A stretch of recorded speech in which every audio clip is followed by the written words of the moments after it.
دا د TTP جګړه ده، دا زموږ جګړه ده.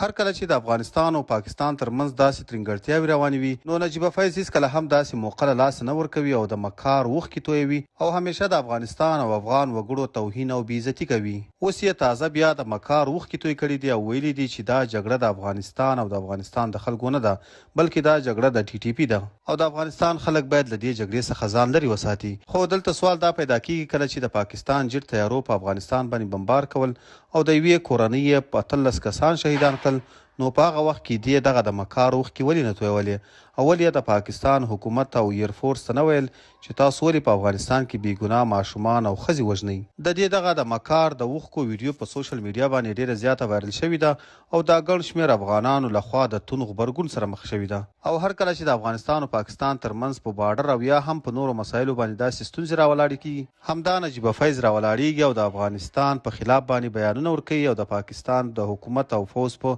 ملاتړ باندې ویډیوګانې جوړوي. زه خپله دې ته دا مشوره ورکوم چې کم از کم که په داسې حالاتو کې د افغانستان طرف نشي کولی نو د هغوی مخالفت مه کوه، ځکه چې دا جګړه د نن به وي او سبا به نه وي او ته به بیا د ټول عمر لپاره د افغانانو پر وړاندې مختور یې. قدرمن دوستانو، تاسو د نجیبه فیض دغه تازه ویډیو په اړه څه نظر لرئ؟ خپل نظر مو راسره په کمنټ کې خامخا شریک کړئ.